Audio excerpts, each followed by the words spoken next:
Welcome. This is your quiet space tonight. Before we begin, settle into your pillows. Let the quiet of the night wrap around you like a warm blanket.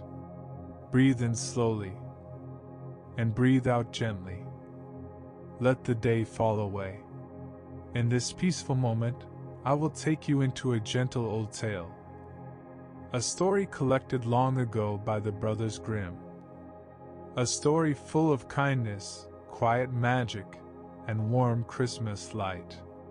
So close your eyes. Feel the calm settling in your chest.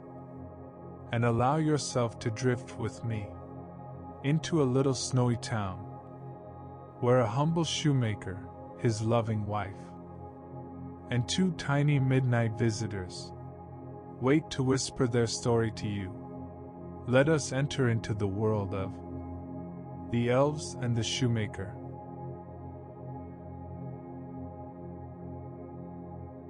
In a quiet snowy town, wrapped in winter winds and warm chimney smoke, lived a poor shoemaker and his gentle wife.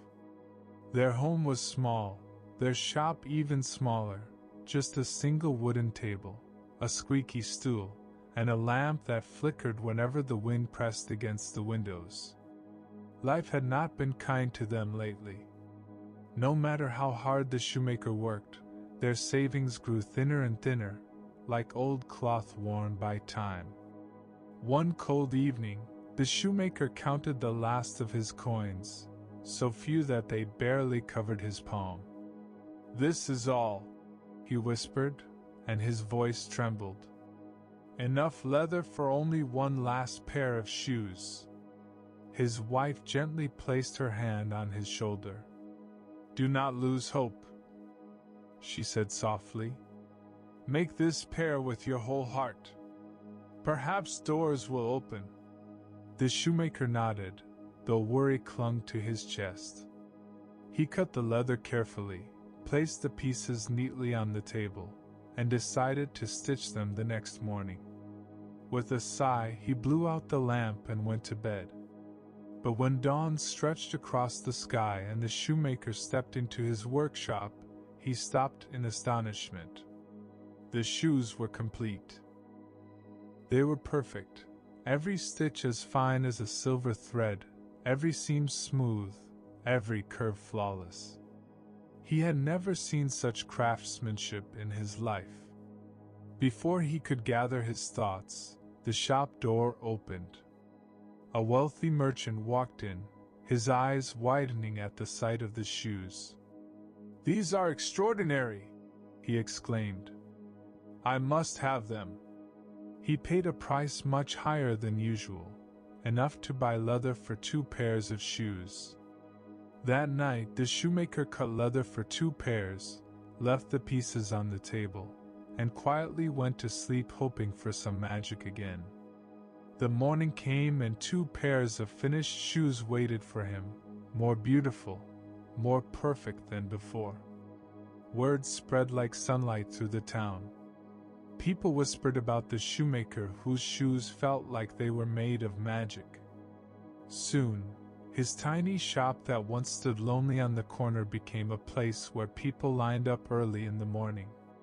Some waited in the cold, rubbing their hands together for warmth, eager to buy the shoes that everyone was talking about. Others traveled from nearby villages just to see the work with their own eyes.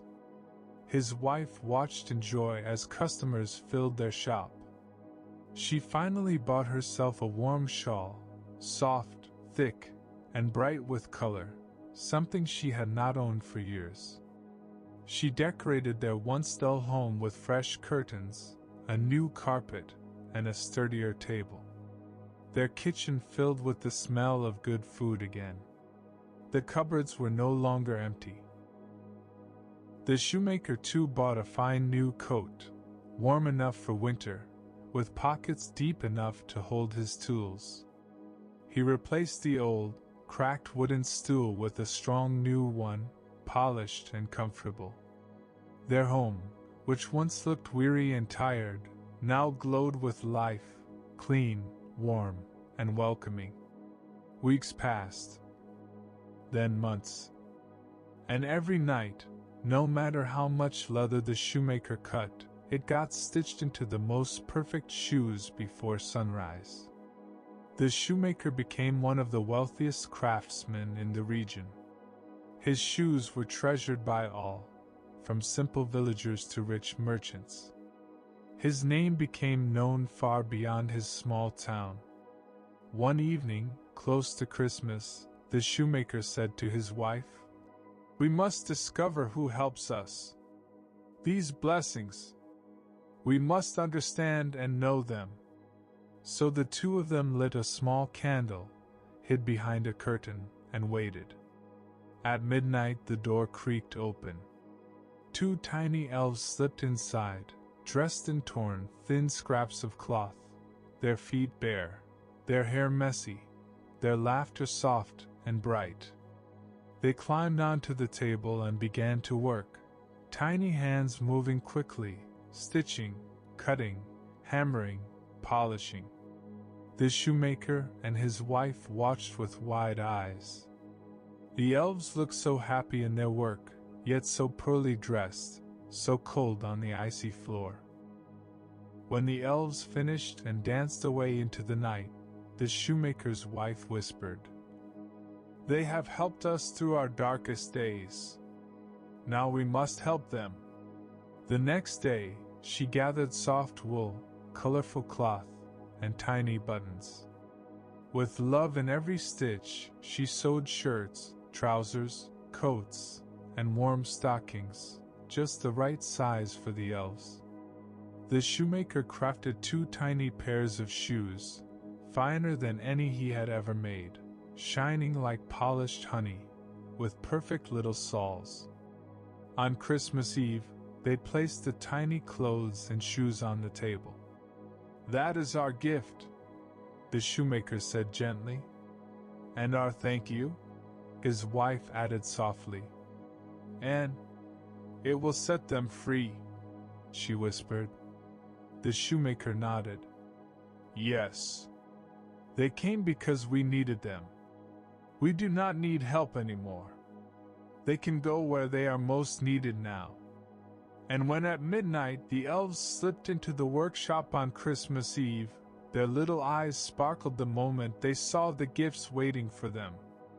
Tiny coats stitched with love, soft stockings warm as a hug, shining shoes to keep their feet safe from winter's cold breath.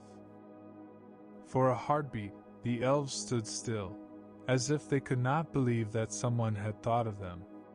Then their faces bloomed into the brightest joy. They put on the little clothes at once, laughing softly, twirling like snowflakes caught in a warm candle glow.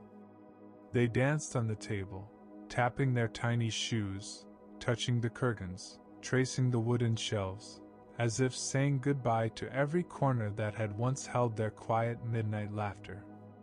Behind the curtain, the shoemaker and his wife watched with full hearts.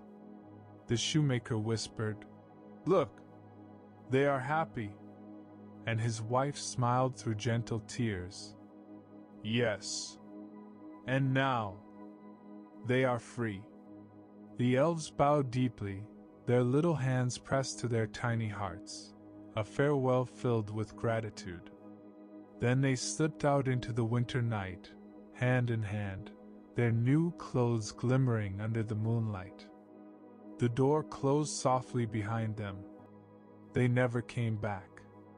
But the shoemaker and his wife never felt sadness in their leaving, only the warm glow of kindness shared.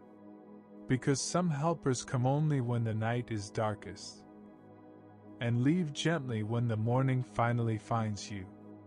From that Christmas onward, the shoemaker's shop shone brighter than ever.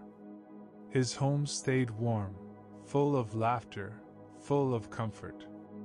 And every winter, when the first snowflakes drifted down and touched the window, he and his wife would pause, smile softly, and remember the 2 tiny friends who stitched hope into their lives, and danced their way into their hearts forever.